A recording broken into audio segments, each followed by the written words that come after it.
Assalamualaikum warahmatullahi wabarakatuh. Saya Faiz Istikhari yang akan memaparkan review buku ICT and Islam dan juga pengilmuan Islam Kunto Wijoyo. Tanggapan terhadap buku ICT and Islam, yaitu buku ini sangat interaktif bagi para pembacanya dan juga penulis yang mempunyai pemikiran yang visioner yang dikembangkan dalam buku ini.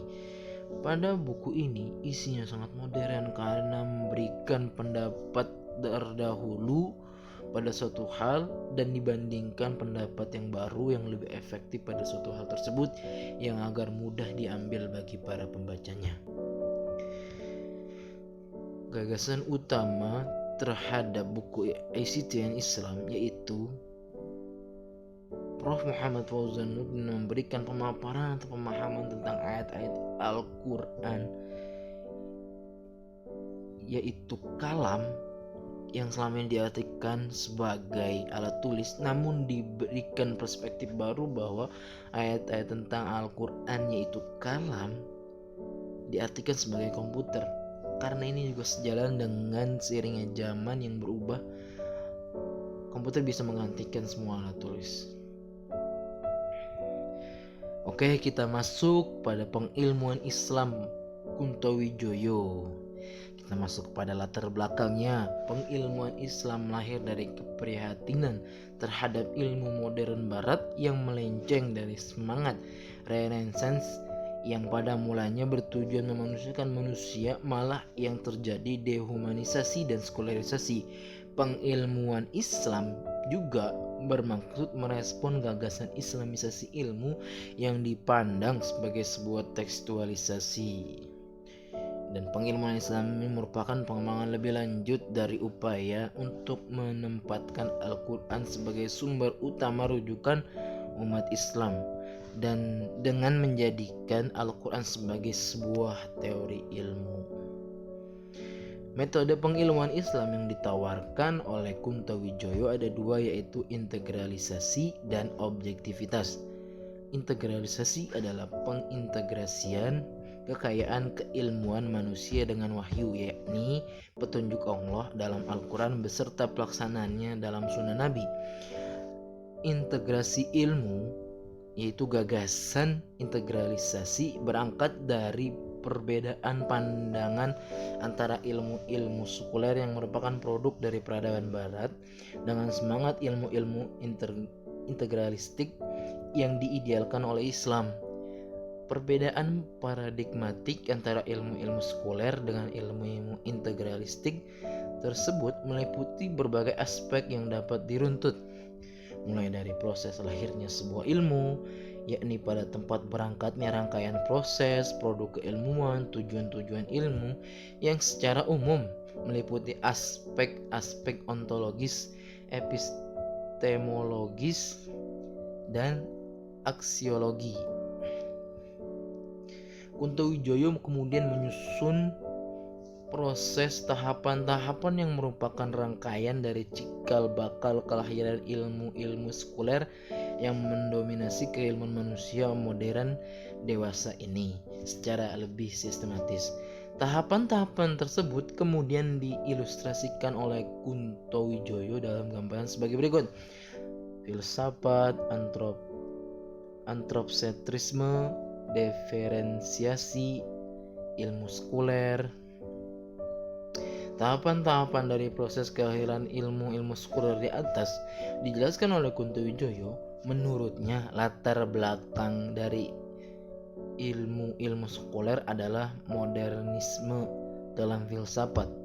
Filsafat rasionalisme yang muncul pada abad ke-15 sampai ke-16 menolak teosentrisme abad tengah. Rasio, yaitu pikiran manusia, diagungkan dan wahyu Tuhan direndahkan, bahkan dinistakan. Pikiran dianggap sebagai sumber kebenaran, bukan wahyu Tuhan yang dianggap sebagai sumber kebenaran.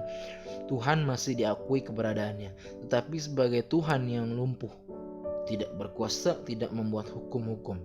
Nah, ini gambaran yang dijelaskan tahapan-tahapan dari proses kelahiran.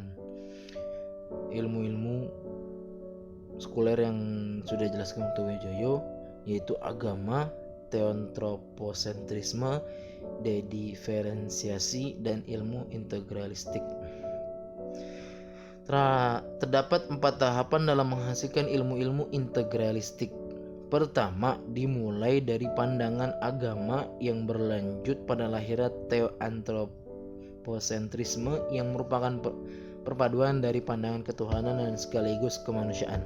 Hasilnya maka lahirlah dediferensiasi atau perekatan kembali ilmu-ilmu yang terpisah.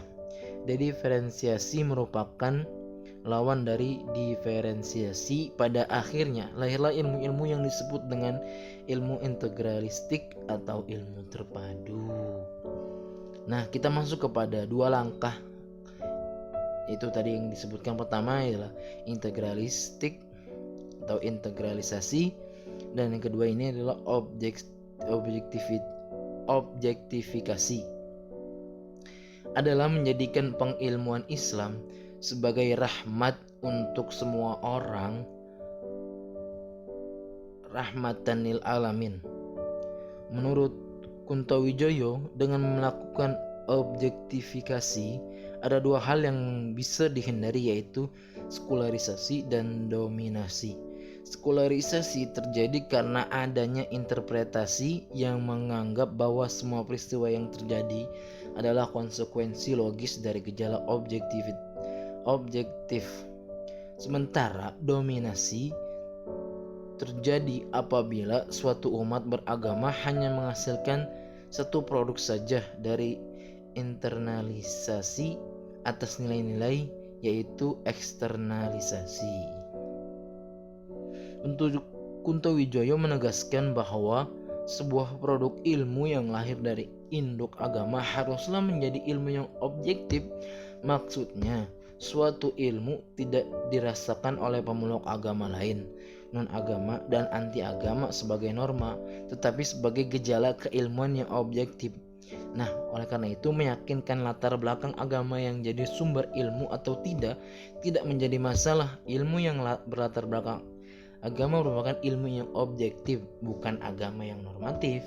Maka objektifikasi ilmu adalah ilmu yang bersumber dari orang yang beriman untuk seluruh umat manusia, bukan hanya untuk orang-orang yang beriman saja. Dalam hal yang lebih konkret, Kuntowijoyo menyebutkan bahwa contoh dari objektifikasi yaitu akupuntur tanpa harus percaya konsep yin dan yang Taoisme, yoga tanpa harus percaya Hinduisme, sengatan lebah tanpa harus percaya kepada Al-Quran yang memuji lebah, herbal medicine tanpa harus percaya kepada Hinduisme Bali, dan perbankan syariah tanpa harus meyakinkan etika Islam tentang ekonomi. Dengan objektifikasi, maka ilmu terutama dalam pengobatan itu terbuka untuk semua orang, dapat ditularkan secara terbuka dan tanpa laku yang rahasia, sakti, karisma, bertapa atau tiban. Jadi kesimpulan dari pengilmuan Islam perspektif Kuntowijoyo adalah pengilmuan Islam merupakan terobosan baru dari islamisasi ilmu. Pemikiran Kuntowijoyo tentang pengilmuan Islam ini memberikan harapan bahwa Islam dan ilmu pengetahuan bisa saling berjalan beriringan dengan 2 metodenya, integralisasi dan objektifikasi. Pengilmuan Islam menghendaki transformasi sosial muslim, khususnya muslim di Indonesia. Integralisasi maksudnya adalah semangat ilmu-ilmu integralistik yang diidealkan oleh Islam. Adapun objektifikasi berarti ajaran dari orang beriman yang terbuka untuk semua orang. Makasih atas perhatiannya. Jika ada yang salah, mohon dimaafkan. Assalamualaikum warahmatullahi wabarakatuh.